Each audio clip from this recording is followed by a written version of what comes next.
Halo, Assalamualaikum warahmatullahi wabarakatuh. Perkenalkan, nama aku Naila Gina, mahasiswi Pendidikan Sosiologi Universitas Negeri Jakarta, yang kali ini akan membahas sebuah fenomena yang lagi melekat di kalangan mahasiswa. Kira-kira fenomena apa ya? Tonton aja video ini. Skripsi sering dianggap sebagai pencapaian besar mahasiswa, tapi bagi sebagian mahasiswa, skripsi justru menjadi sumber tekanan atau pressure yang besar bagi mereka. Dan di tengah tekanan itu muncullah fenomena baru atau yang udah muncul beberapa tahun ini, yaitu joki skripsi. Praktik joki skripsi ini kerap dipahami sebagai pelanggaran moral individu, tapi melalui kacamata sosiologi kita bisa melihat joki skripsi sebagai gejala sosial, bukan cuma sekedar pilihan personal. Dan di video ini kita akan membahas fenomena joki skripsi itu melalui kacamata sosiologi. Gejala sosial harus dipahami sebagai fakta sosial. Nah, fakta sosial ini bersifat eksternal terhadap individu dan memiliki daya paksa. Nah, joki skripsi ini tidak muncul dari satu atau dua mahasiswa aja, melainkan menjadi pola yang berulang di berbagai kampus. Yang dimana artinya praktik ini tidak bisa dijelaskan hanya dengan alasan malas atau tidak bermoral aja nih, tetapi sebagian respon terhadap tekanan yang datang dari luar individu, yaitu sistem pendidikan itu sendiri.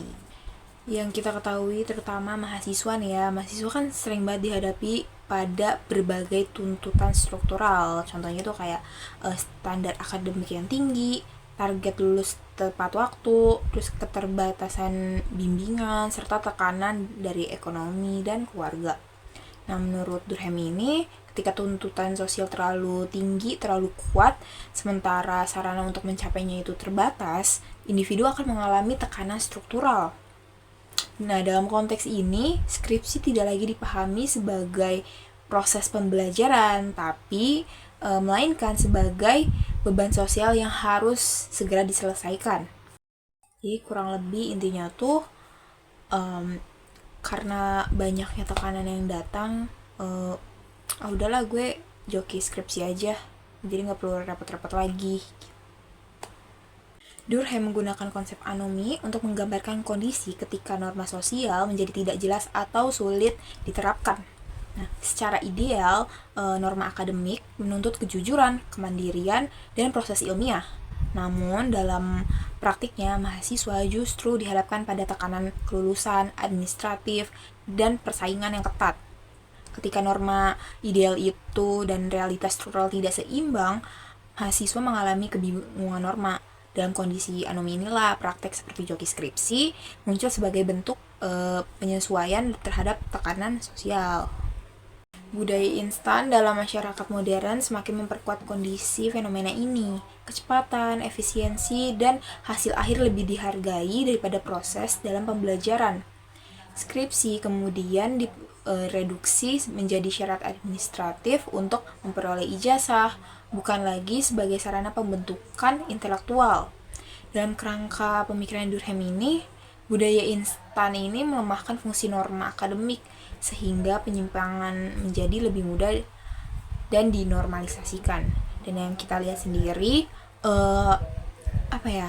generalisasi di masyarakat sekarang tuh kayak lebih menghargai hasil daripada proses gitu kan. Budaya instan itu lagi menggerogoti masyarakat hari ini, yang kita tahu sendiri seperti AI, GPT itu tuh kan sesuatu yang instan, yang kita ngetik apapun tuh langsung dapat gitu.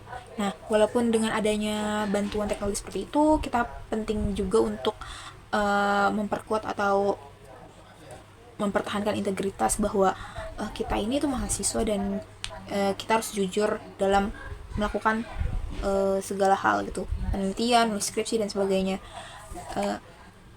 Hal-hal instan seperti teknologi itu tuh hanya untuk membantu kita aja, bukan melakukan semua pekerjaan kita.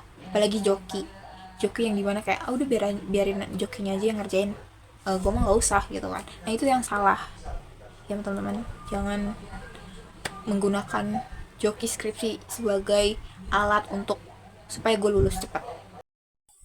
Dalam konteks pendidikan, joki skripsi ini berpotensi merusak kepercayaan terhadap institusi akademik, menurunkan kualitas lulusan, dan melemahkan integrasi sosial di lingkungan kampus.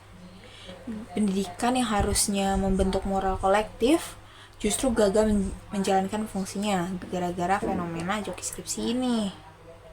Ya bayangin aja, kayak kalian membuat skripsi tapi itu bukan hasil dari kalian sendiri, melainkan kerjaannya orang lain, yang dimana yang seharusnya skripsi itu, penelitian itu terpercaya, menjadi diragukan.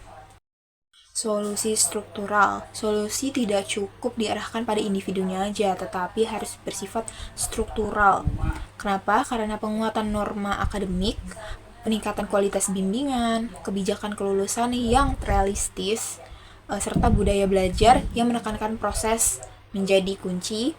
Dengan kata lain, sistem pendidikan perlu menciptakan keseimbangan antara tuntutan dan dukungan. Jadi dengan adanya skripsi ini itu kita harus seimbang gitu antara tuntutan dan dukungan. Kayak kalau mahasiswa tuntutannya banyak kan jadi burnout, jadi stres, dan perlunya tuh dukungan lebih gitu untuk menjaga kestabilisan itu.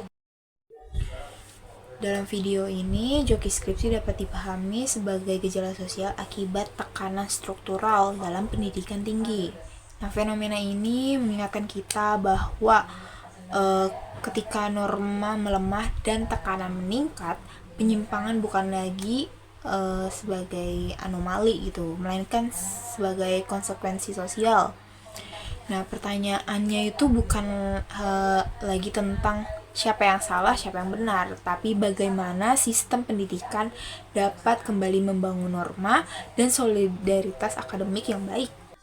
Video ini mungkin akan menjadi pengingat untuk kita semua, terutama untuk mahasiswa dan mungkin adik-adik yang sedang menonton ini yang akan menjalankan ke pendidikan tinggi, bahwa kita harus mempertahankan integritas dan menjadi orang yang jujur, karena kejujuran di atas segalanya. Dan untuk mahasiswa yang sedang berproses menulis skripsi, tetap dipertahankan integritasnya, kejujurannya, karena setiap proses itu baik untuk diri kalian, dan progres sekecil apapun tetaplah progres. Jadi semangat.